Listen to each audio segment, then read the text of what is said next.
Perfect. This is Senate Appropriations, April 30th, and we're taking up bills this afternoon. And the first bill that we have is H687. This is the bill that went through several committees. So we have the chair of Natural Resources and the chair of Economic Development, Housing, and Assorted Affairs. Assorted. So, It has an A. the reason we have the bill is it carries an appropriation. Came out of finance on Friday, and it generates the revenues to support it will after we get done with to support the appropriation. So I'm gonna let you give us a quick run through of what the bill does, and then we'll go through and explain why we're gonna have to amend the appropriations so that they are they're not exceeding available revenues to support them. So I'll let you and you two chairs to figure out your Alphonse Gaston presentation. It is a unusual bill because the family tree for what's coming in here is unusual. So just for people who aren't following all the details, the House Senate Natural Resources and Energy had a bill based on a report that many people found useful called the Necessary Updates to Act 50 report. That same report was taken up by Senate Economic Development, and they developed it further with an emphasis on market housing features that we never addressed. And the House sent over 687, which was very much focused on Act 50 reform. All three bills came into the Senate Natural, and we voted out a report that blends those two things together. But that report was issued something like 10 days ago, and If you want to wait just a minute, we'll pass. Can you take a look at the earliest date on that bag? Earliest date? Should I stop chewing? She's just so proud of her bag. Okay. I want a cookie. I don't want. Yeah, this is one of the 18? No, 20, is it a 15? Yeah, well, sort of a 15, say 5, but. It tastes okay. Yeah, It's not the cookie, it's the proud. Oh, it's 23. I think you saved the bag though, since, and not I the have. cookies. Yeah, the more you reuse them, the more. people- Well, Senator Brock reminded us about frugality, so I'd just like to point out, That- the frugality. I've been using the same bag since 1950, since 2015. That's not. Then I'm spinning it out. Yeah, my first bag. Yeah, I remember that. so here, I do have some grapes, so for anybody who'd rather do more, so, sorry, we'll let you get I back. don't know how those are genetically modified grapes. What are the size of those? It's a good cookie. I think they grow them on steroids. Yeah, exactly. I would have, I'll just show them do it now. Yeah. All right, well, now we're back to housing, sorry. So, it's, Don't you like this committee? We have a good time here. you, and you feed people while they're here, other than the witnesses. Oh, here's the ones in gray. Sure, thank you. So the bill that came over from finance is an amended version of our report. So an amalgamated report from 10 days ago. So there are still items, I'm just flagging it. I think we're trying to steer clear of financial implications, but we're still sorting out policy work. And for our report tomorrow, I'm guessing, or the day after, on the floor, we'll address the bill as you see it and as it's on the calendar. For third reading, there'll be another amendment offered by senators from the two committees that sort out the last policy issues. And if there are any financial implications, we'll address that in the flag. Right now, my sense is those are policy questions, not money questions. And so looking at this slightly dated report is okay because we're not touching monies for the most part. So that's what would I say we're up to is that, we've all heard that there's a lot of interest in seeing Vermont increase the amount of affordable housing available for Vermonters. To some degree, there's dispute over obviously about what degree is Act 250 either helpful or impediment to doing well developed housing, well sited, well placed, well scaled. We're making adjustments to how Act 250 operates in order, especially in the form of interim exemptions, to let us pick up the pace and sort of test that question. Like, we can do more, and we'll in future years we'll come back to the questions and see how things are working.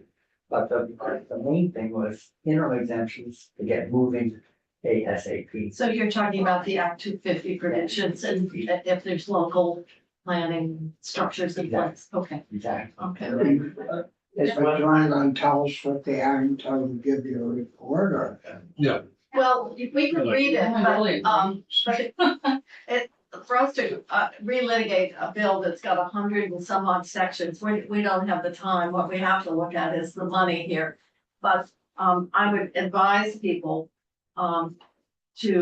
we have two documents here that you can look at in terms of the policy and what is provided for regulatory relief. And that is as passed by Senate Natural Resources.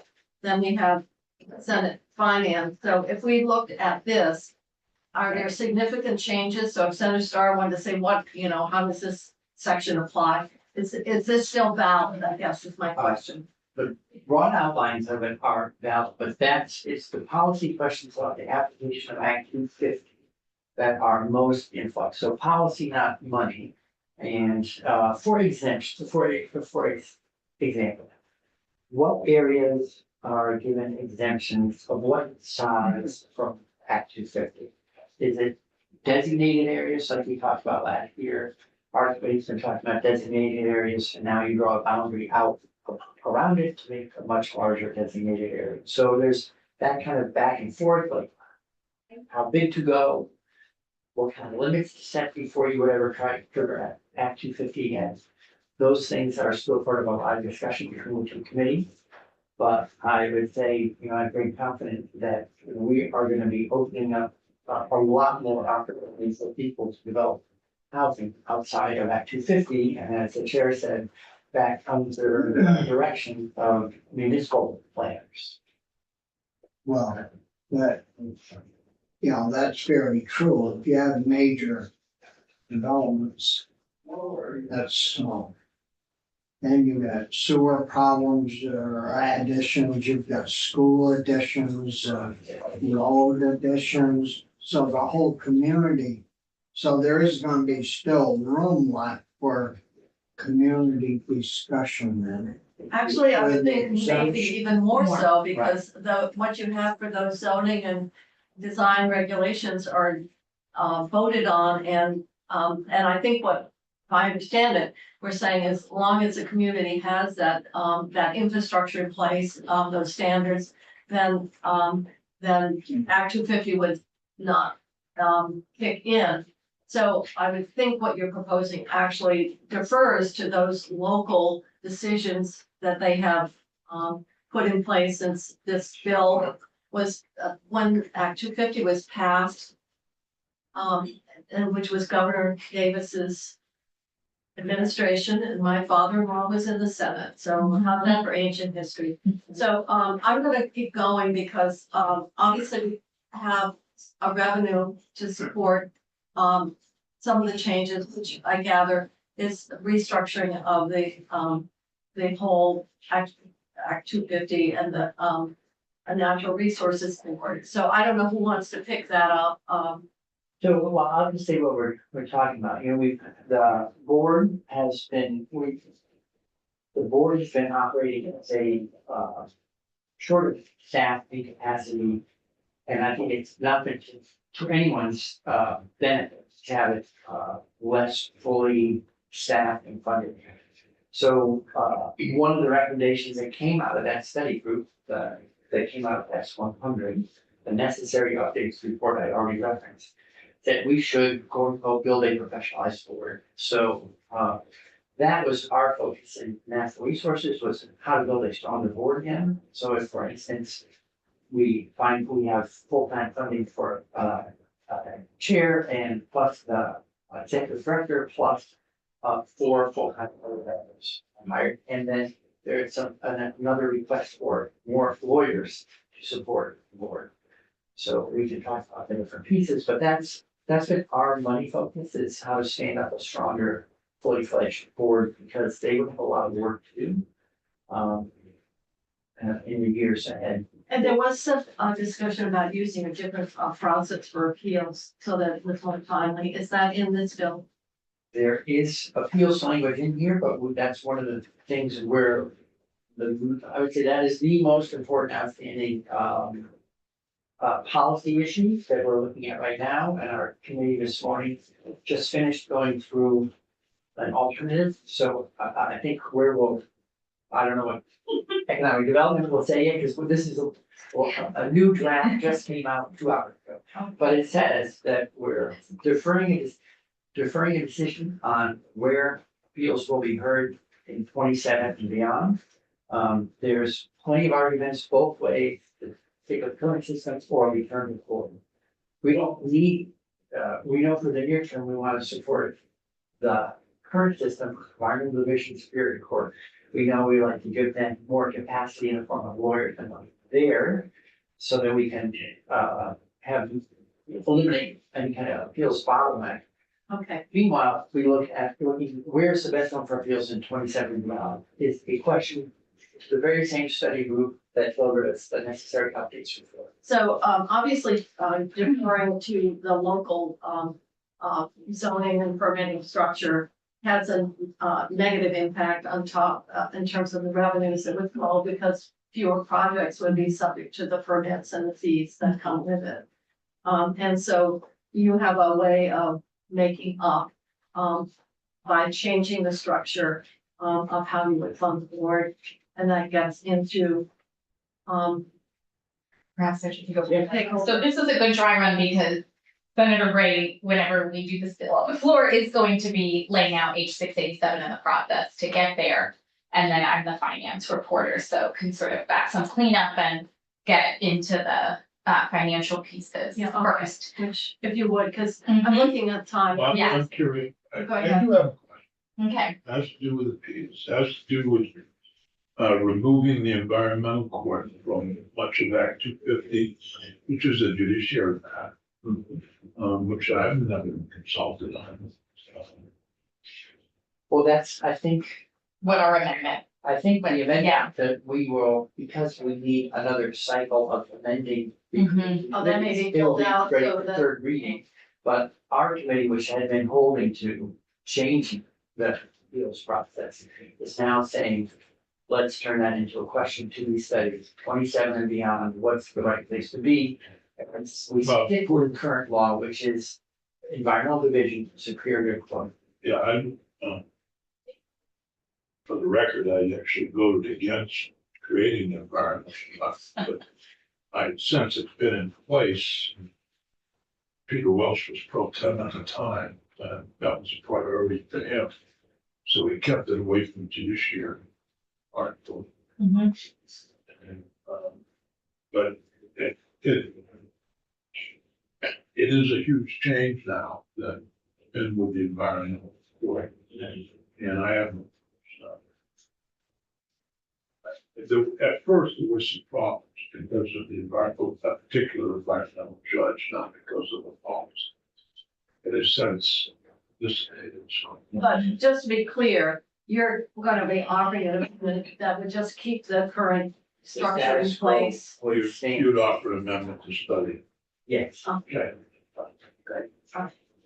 That's good to hear, and that's, been our intent, so I think we aligned with judiciary's overall desire to bolster the Superior Court infrastructure and give more Superior Court judges, and Senate Natural Resources upheld that, but also responded to the House's desire to make this shift over to appeals being heard more by NRB, and that he felt like a really big decision to make now for many years in the future, so that's up for discussion. In short, So we don't you're need to around make a next decision year, now. apparently Why not? next year, Right. probably have an opportunity to. Yeah. We can eliminate that by saying, we'll study and defer. Right, so it could be corrected, that there are two major impacts to the revenue of the state, thereby then are for major discussion in here. One being one of the governor's proposals, others didn't live, that would have an impact on either the ed fund or the general fund. The governor's proposal was a 5-year property tax freeze on any blighted property within designated areas to get a 5-year property tax freeze if they were going to fix it up and use it as a primary residence. Sounds like a tip. It does. What Senate Finance, understanding that there would be an impact on the ed fund, but that it has a but-for notion of fixing up blighted properties, limited that to 3 years in flood impacted areas. So recognizing that this could be a useful financial tool where we're not giving money to flood impacted housing, but that we couldn't get all the way to any blighted housing for 5 years. The impact is less, the fewer years you have, right? Finally, you have a built house or a built multifamily property, and that's gonna have more of an impact. So finance landed on 3 years in flood impacted areas. Now, why would you even want them rebuild in flood impacted areas? That's a great question. There's consideration for a larger area where they can rebuild out of the flood zone, or appropriations, I believe, have given money for properties to be raised up. So there's many instances in which if they got a FEMA buyout, if they're not going to rebuild the same way or in the same area. So it's understood that that would not be the same exact house being built in the same exact area. I don't know, you might want to look at the language and tighten it up so that it is, because we also added Addison and Franklin County because we didn't know how else to make sure they didn't get left out. So maybe the language needs to be tightened up. Right, so that, right, the FEMA, we've through this before, well, the whole thing of FEMA declared disaster, ends up freaking out people, wind up with flood damage, how do you find it? So when it was only FEMA recognized flood damage, they wouldn't be able to rebuild in the same place. But when we pulled in other language, that may be a question. So that might be something we want to look at. The bigger financial impact that is before all of you is an increase of the property transfer tax, specifically for second homes or non-primary, non-long-term residential use. So we actually borrowed this language from the proposal on property tax freezes and trying to make sure it only was, that benefit was only given to residential use of Vermonters. And so essentially a property would be self-attesting that they either plan to use it as a permanent residence or a residential rental long-term, and that they would be offering a homestead declaration or a landlord certificate to demonstrate that.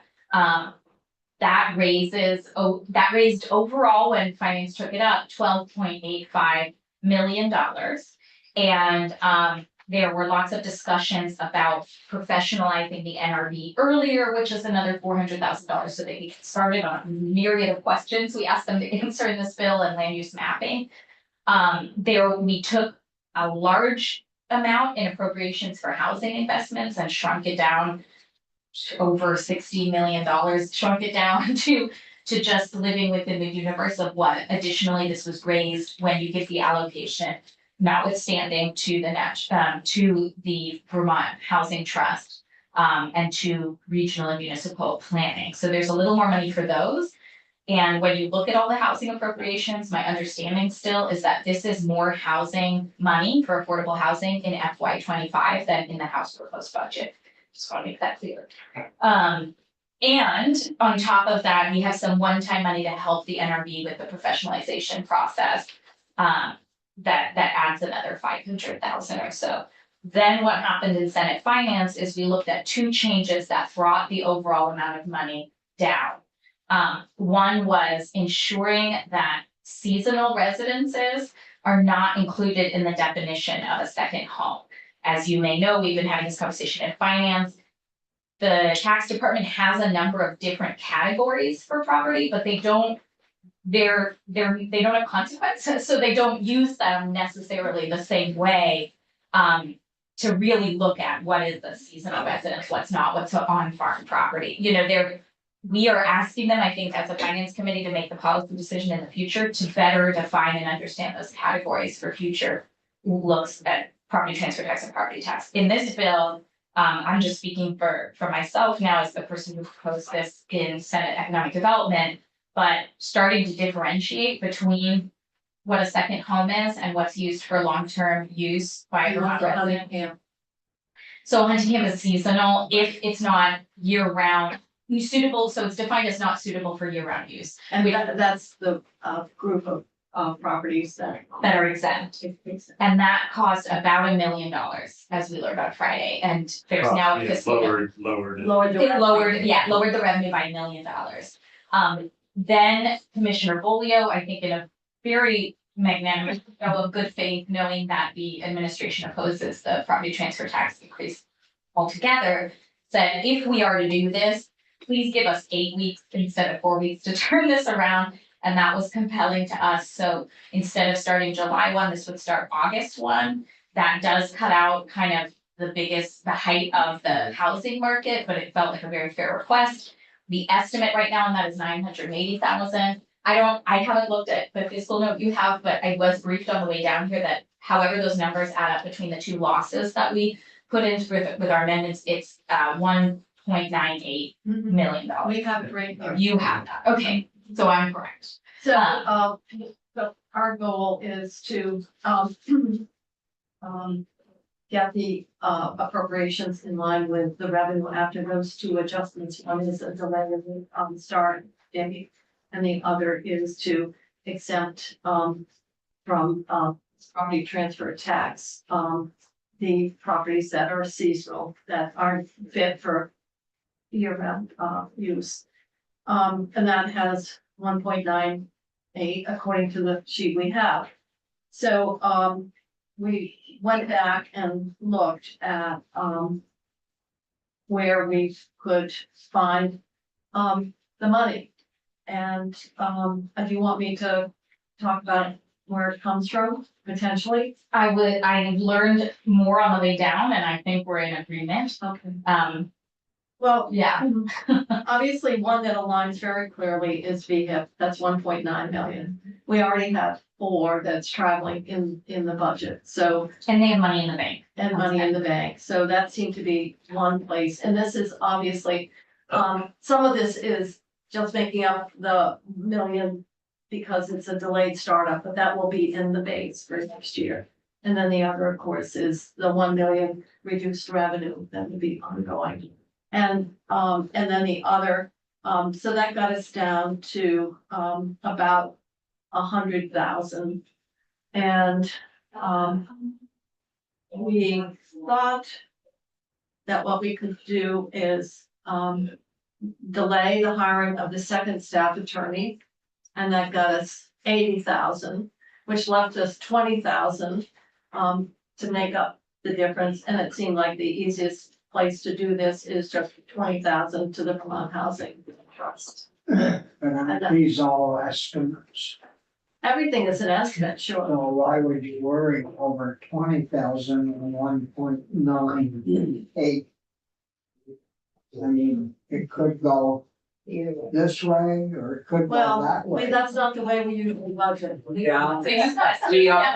We generally try to balance it. It's like the Ziploc bag. So lower that to 1.96 and you're So- there. I don't get to delay the hiring of the second attorney until the next fiscal year, and the other is the 20,000, simply. And, that's on top of what we're already doing in the budget, to the HCB, so it's, still a very significant increase.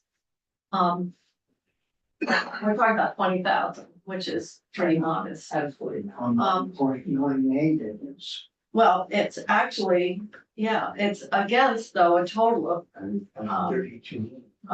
40 million. it's against a, 9.8 million overall revenue. So it'd be like taking a nickel out of your pocket with $100 bills.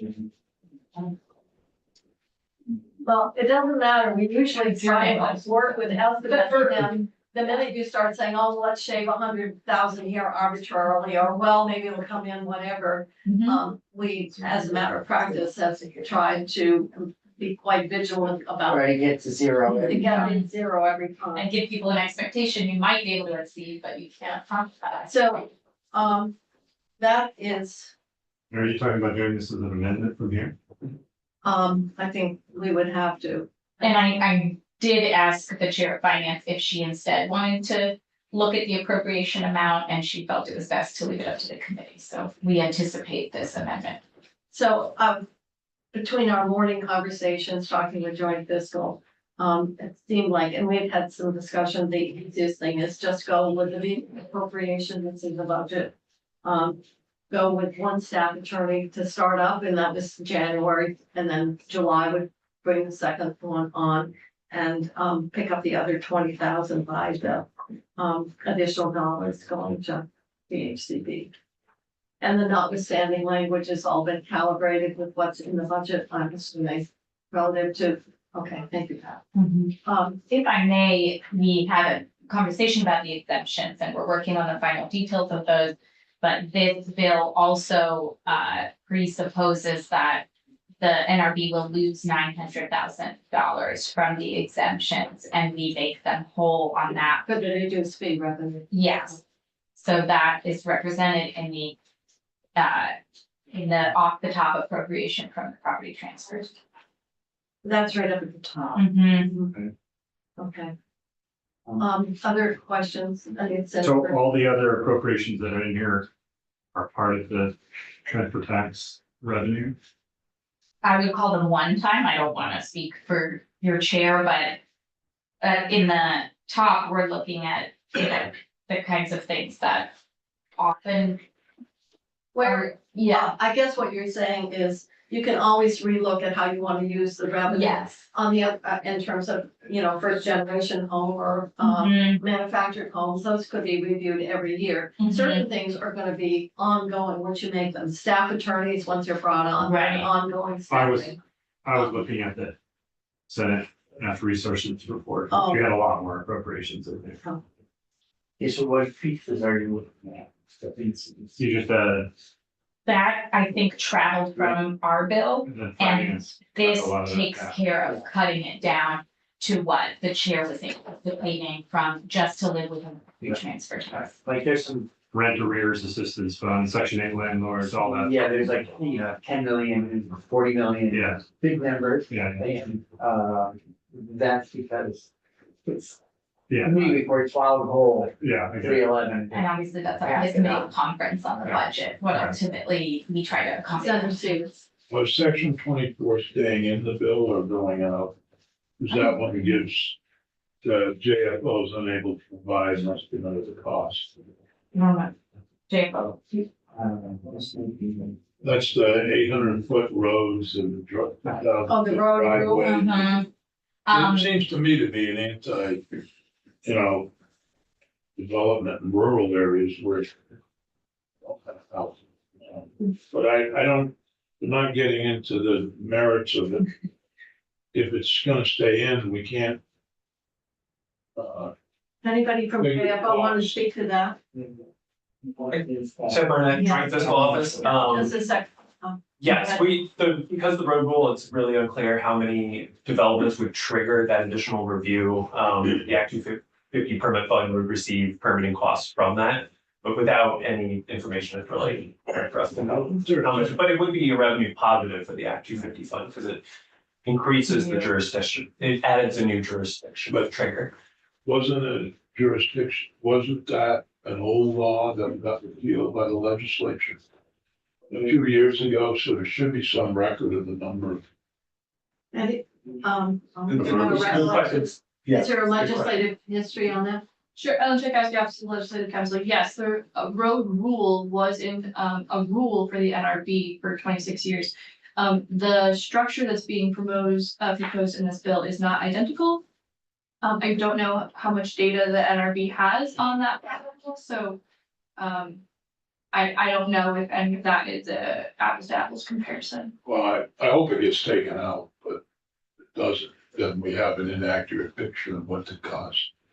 or income. That rule, that the road rule would be the product of rulemaking. It's the rulemaking, Well, but.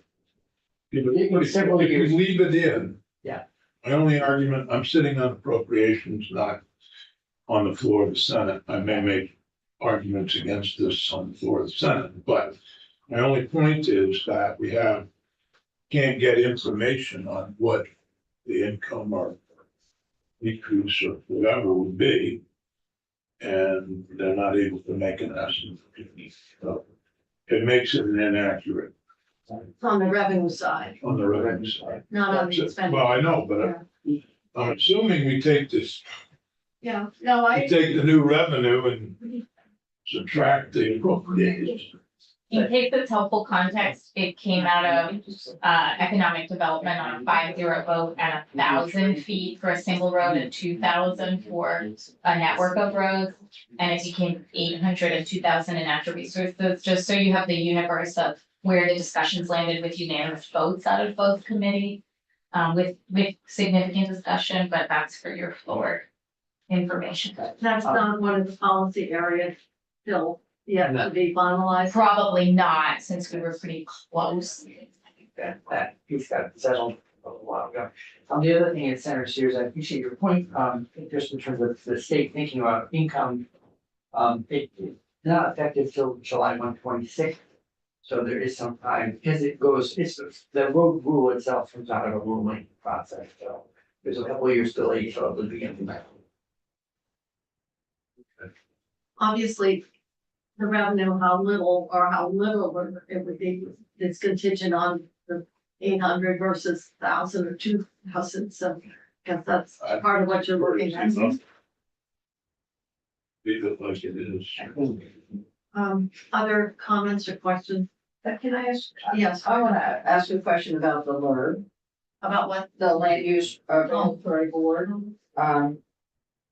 So it looks like there are members of the General Assembly appointed to this board. And then the board does.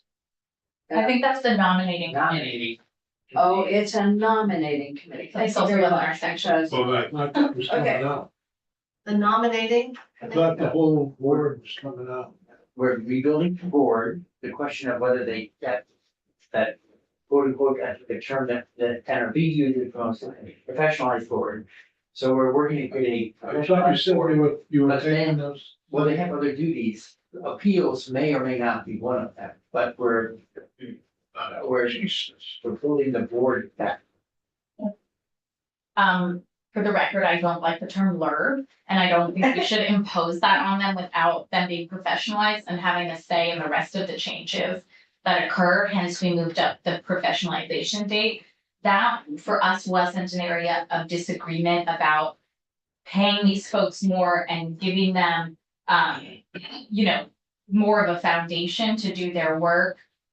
Which includes looking at land use maps, that's really supposed in this bill, that's kind of one of the foundational stakeholder group agreements.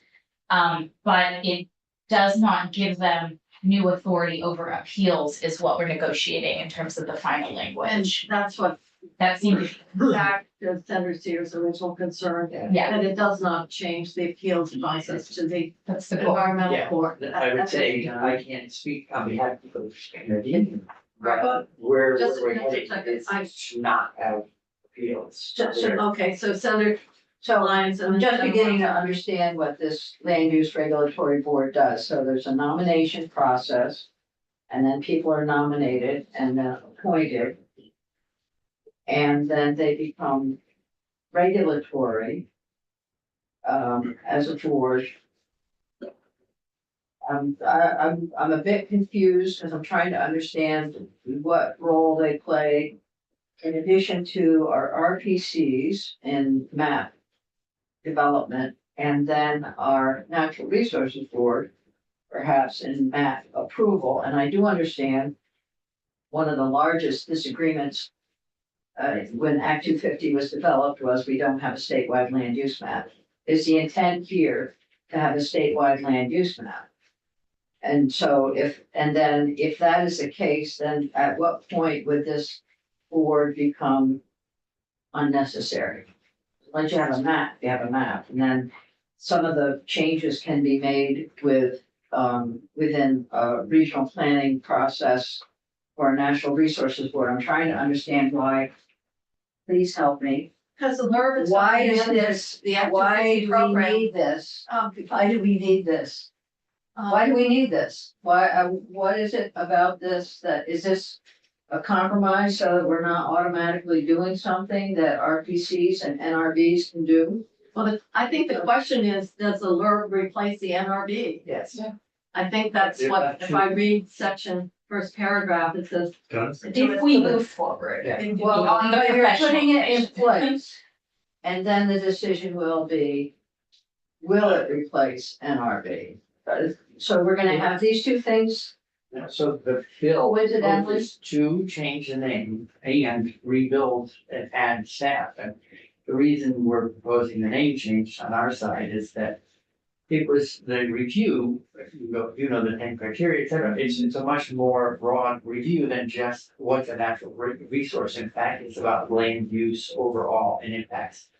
So it's appropriate. Natural Resources Board is more than land, Yeah, everything. yeah, so we wanted to just, the natural resource board seemed like an artificially narrow name for the scope of the review, of the work that this board does. So the broadest term we came up with was its land use, and they're reviewing how land is used in the state. It doesn't develop a statewide, like the use and capability plan of 50 years ago. I think we're having trouble crosswalking some of this with what you're ending up with. Yeah. Because there's language here about creating the Vermont Community Investment Board. I don't see any funding, which would coordinate funding and benefits for the state community investment program. Blah, blah, blah. Is that, am I missing something? Community investment, right now for the designated areas, we have a downtown board. The community investment board is basically a replacement for the currently named downtown. Mike, just the problem here. I understand the process the last weeks in the session. Do you? Because. The problem is that we have a building here. Our meeting has to vote out of here. That the committees haven't decided what is gonna be in and what is gonna be out yet. And it's very difficult to vote on the unknown. And we had a discussion in judiciary about the known knowns and the unknown knowns today. And I feel like we're into this discussion again. What are our known? What do we know? What do we don't know? And it's hard to vote on what I don't know. I feel like Senator Kitchell's comment about building the airplane while we're flying. So, yeah, Senator Baru, I- and then I'll go. And I take the point. I would just say that if you think back to Michael Sorokin being chair, he often had a bill that was moving with money that he was negotiating. We would move it out of here. He would continue negotiating in That constant, brings back memories of S11. yes. Right, But what I mean is, we don't wanna do that. if, it's ideal if we could avoid that, but we are engaging a huge sector here. Several jurisdictions from several committees, trying our best to move it forward. So as with Michael and his interaction, these chairs have been in constant contact with our chair. So I'm convinced that if there are small changes along the way, that communication will help us adjust on the fly. But obviously, we can't go forward if it doesn't clear this. So I just want to get back to where we do have agreement, which seems to be, and it came out of finance, is we're not doing 60 million, we're doing 10.85. We've set the policy relative to where how the tax would be experienced. There's an exemption threshold, and then the replacement of the fees because of the reduced number of projects that would have to go to the which gave us the 9,860. There's agreement between the committees on the vote. And then the next is what you do with the additional revenues. And that is, that is not the subject of any of your amendments. What we do with the additional money, that would be your subject to, Right, yeah. but between you, the two committees, okay. There's So, no longer disagreement about what's before you. So the And- finance and- report, Yeah. so the finance study money, we did not impact those authorities, other than looking at resources for the authority. so now I have a question. The Senate Appropriations got an email from Chris Donnelly about VHIP. It seems like that's not germane anymore, or not relevant, because we don't have the money to fund the VHIP with this budget. Resident Services Program, it seems to me that would be, I want you to look at it. You're doing amendments. These seem to be, there's no money. I don't want us to, I might look to John, because there are still policy pieces around supporting disability related housing that are traveling in here, because it was originally attached to the additional Oh, investment. we did import language into the budget around those populations for both VHCB and for VHIP as well. So that could be my mistake, but I guess what I'm saying Yeah. is, I think these are not related, except for the VHIP, which is not relevant anymore, because we're having to strip out that separate appropriation. And I don't see, long-term affordable housing study is something that this commit falls in, here. As long as you're working on amendments, I would just ask you to take a look, and I don't know whether they would alter anything or add to what you're doing, but, I don't think so. it doesn't seem like, this is, I think the committee has the time or is prepared to respond to, the other non-related funding. I think, yeah, Okay, I so won't speak for. what I would suggest then, knowing, right, everybody's concerned about what that bill is, policy changes, what we're doing is, dealing with, the money here and the proposed allocation, of how it would be used at least this first year, to, move to this different, system or, construct of dealing with, permits and recognizing that local developed and designed structure that would, if it exists, then would avoid the duplication and uncertainty that we've heard expressed around the Act 250 process. So my question is, committee, are you comfortable moving the bill today so that it can, we're running out of time? And that we would amend the bill, I don't mind doing it, so that the following appropriations, are dealt with. And the first is the VHIP 1.9 million would be removed. And, the staff attorneys, I don't, whatever language we need, I guess the bill would create both of them. But there's not the funding, so we can just, For the 20. we could just do the one for now, and then when we're doing the bill again, or the budget, then that could be added, because the money will be there the 1st of July, next fiscal year, July, not this. And then, adjust the allocation to, Vermont Housing for the HCB by the 20,000 to get us to the, 1.98 reduction that we need to keep us in balance with the anticipated revenues. So we need to have that amendment finalized, but once we get it, I can take it off. But it's really those three pieces. It's all money related, and it's to bring the appropriations in line with the estimated revenues for this coming fiscal year. And if you're comfortable with the motion, not having the amendment in hand, I would move just as you described, favor. Okay. Other discussion? Give me a second. I would. I'll second. And then, I don't know whose section of the budget, I don't mind reporting it, Sounds like it's Yeah, everybody. it's better than that. So, unless there's further discussion, I'll just have our clerk who's busy working here. This is the bill and the amendment. Yes, the motion is to move the bill favorably as amended.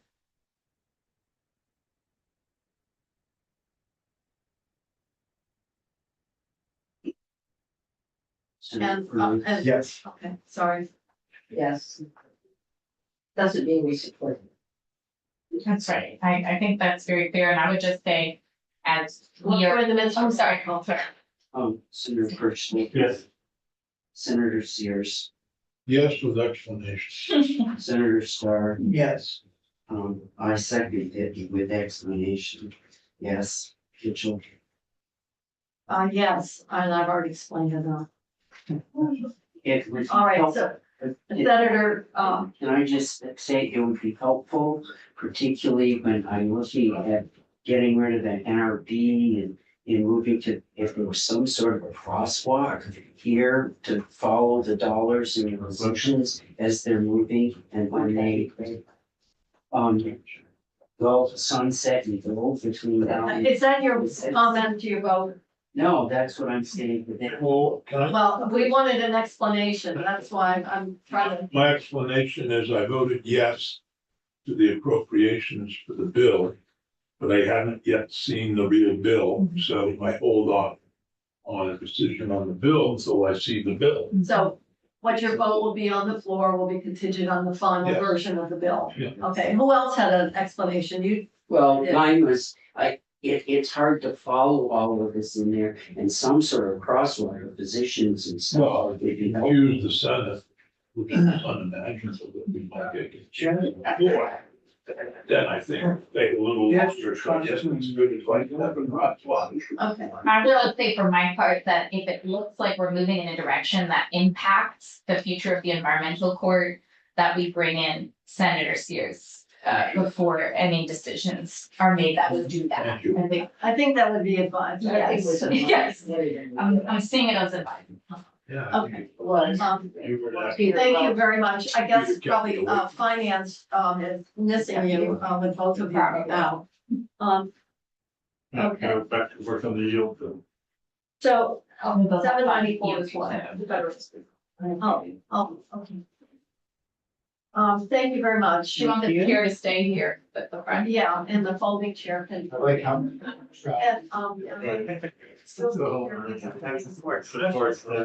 can take that. Thank you. Still right with you, right? I know, aren't those the biggest, right? Where did you find it? Presents the budget, well, yeah, no.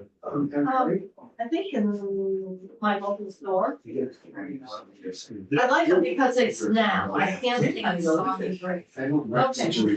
So are they online? We are. Okay. Yes. And this shouldn't take too long, I'm hoping. Senator Norris is the reporter and he's gonna come over. And Damien was also gonna come down and face with me. Those are good. Okay. And we have, Alyssa on. No. No, I don't have her. Oh, okay. You get two pieces. All right, so, You get two pieces of paper. Oh, yeah. You got two things, yeah. all right, this is Beth Home, so this is Senator Sears, I'm sure. Oh, yeah. Are you familiar with this? No, You're not? oh, it's by the Well, house. to the extent that I didn't. I'm not sure that's probably wrong. I didn't know. Didn't know what? I didn't know that it would take a bill. There's a lot going on, and I feel. I don't understand. They are pretty good. Thank you, very good. Okay, there you go. Oh. Welcome, thank you. We're gonna take up your bill 794. All right. Regarding Beth's home. And, looks like it's a fairly straightforward bill, but if you could just run this through it, and I guess, was there an appropriation at some point, or? No, No? no, they'd have to come back. The amendment is what I'm sure you're Oh, concerned you about. want to put yourself on record? I'm sorry, Senator Robert North, Franklin County, to include Alberg and County of Grand Isle.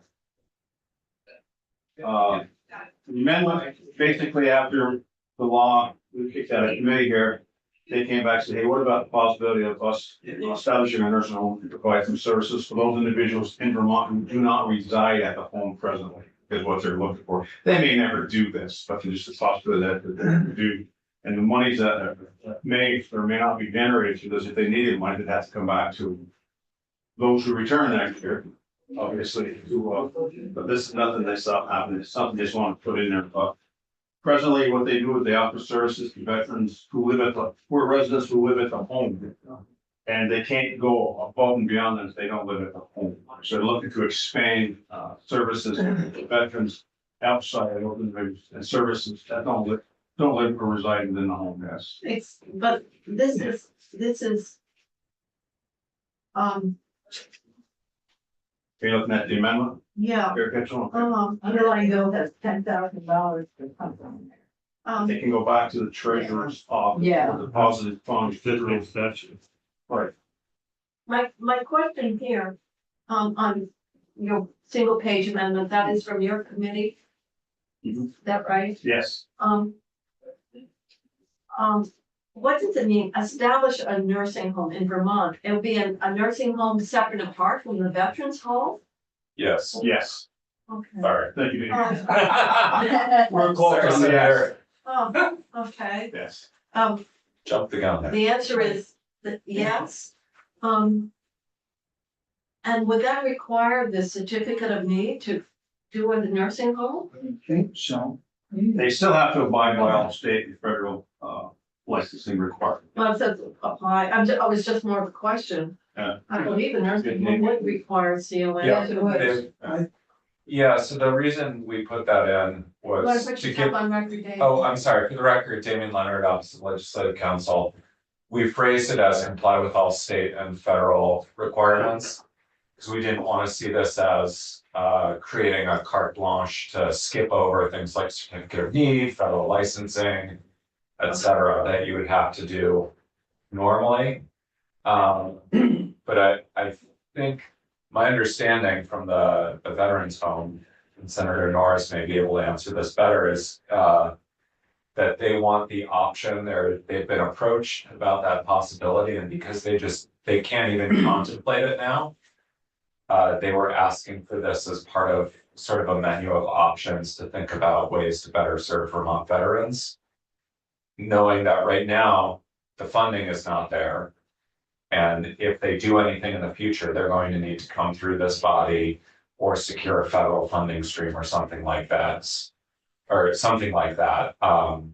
Where they're gonna need to either be in this committee or securing grant funding from the federal government or Veterans Administration. Back when we were looking to expand the population, that was, remember, 5, maybe 10 years ago. When Jim Reardon was still here. And one of the things we did was survey veterans who might be willing to live there, but there was concern that people, for example, from Chittenden or Franklin County, Northeast Kingdom, wouldn't come to Bennington because they'd be so far away from their families. And that would be more likely that people would come from New York, Massachusetts, and that's when we concentrated on the nearby Massachusetts residents. And I believe at the time we had some discussion about, well, could the Veterans Home expand with an outpatient clinic in Chittenden County, for example? Or have a satellite nursing home up there. Or now I guess it's expanded to a satellite nursing home. But I do think it's part of that discussion from that long ago when there was a smaller numbers. They've since dealt with their population, but it's still not taking people from the northern counties. Yes, and along with that is, they don't have any plans for this process. They just want that option available. Well, And they're not even sure we're gonna. but I know they wanted to, but in the heart of the bill is the ability to deal with people who are not served at the home. Yeah. That would allow them to have a clinic, for example, in Franklin County. Okay, Senator Starr. Yeah. I don't know one nursing home that's turning a profit. And I know the veterans home is short of help, and they come and testify, and we give them money. But with I would think that, I don't know if you have hospice, but I know up north, we've looked into a hospice house, and because we don't have one, and there is a way, we need that. Plus, we need, there's money to be, at least you can pay your bills with them. And I already thought that the veterans home is almost a rest home anyway, isn't it? No, it's a level 3, it's a It's a, full it's actually, skilled nursing facility. it's actually an excellent dementia wing to deal with memory loss. That's been recognized nationwide in terms of veterans homes. But they have to leave if they get dementia. No, No, They don't know there's that. a wing They have that a wing for Yeah. it. wing for them. And then there's, I would say, 3 categories. One is that dementia group, one is regular nursing home patients. And there's a small group of veterans who really have no place else to go, and that's called the domicile. Yeah, those folks should be taken care of. so, I agree. getting back to what the bill does, so Senator Norris can get back to this committee. I'm sorry. Oh, Back to here, Senator. I see, well, we could keep it, I just, I can't figure out why the bill's here. I don't know, because that 10,000 is not changing, that's existing. And it's also not state money. The bill originally just sets out so they can offer services Yeah. to those individuals who don't reside in town. I move the bill. And then it came on later on. Okay, I'll move the bill and the amendments. If I'll that's- second. You want to? All right. What is it? Our Well, clerk is, This amendment, Oh, there, and they're the government upper, House government, so, Senate government. Maybe I'll leave. so, So guys, Second. are we amending the bill? no. no, they no, already- we're doing nothing then. Our Senate We said operations. move the bill and amendment. Move the bill out of the committee. As No, a- the amendment is the one that offered by the government operations. We would say the bill is amended by Senate government operations is what we're moving favorably. Second. I think she already. No, he did. Senator Did Starr, you second Well, it? it's whoever the Yes, clerk Senator wants to Starr put down. seconded. Doesn't He really beat me matter. to it. No. all set? Further discussion, if not, we'll call the roll. Burrows. Absolutely. Yes. Yes. Sears. Yes. Star. Yes, Weston's yes. Kitchell. Yes. And I think Senator Sears is the reporter. Thank you. Um, I'm happy to. you're happy. Senator Westman can back me up. well, if you're, So 707 is that's big Bill. So Senator Morris, if you would send in, Senator Clarkson, we're gonna take up her bill. Wait a minute. oh, So What's that's, 707? This, workforce. Workforce. by the way, this amendment says 794. Yeah, we just Yeah. did 794. We just did it. Oh, okay. Or, the chair's already moved on to the next. Moved on. Yeah, we didn't do Moved it. in, moved on. so the other. So you want Senator Oh, Clarkson? this is, Yeah. Chair. This is, Thank you. Thank you. this is, whenever you get back to your committee, that's fine. So, Yeah, hurry. you know, it's a big back. And I stay all on. They both. Yeah. Both of them do. He'd rather be here. Who wouldn't? This- I know, it isn't such a delight. All sunshine happiness. It is And they compared both. to. They both, and they both will tell you their opinions. All right, so the money here is all from. So not legislative members, but I think that this committee is very large. Did you ever total it up? I did not. Yeah, 13 employees. There's a lot, though. But there's a lot.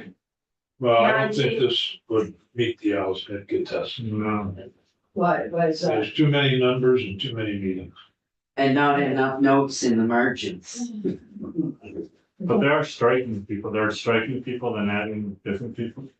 Or just rewording. Replacement. The office and workforce. I don't know. They're creating an office. Well, page Yeah, 4, create bottom of 3 and 4, they're Is this striking. in the budget?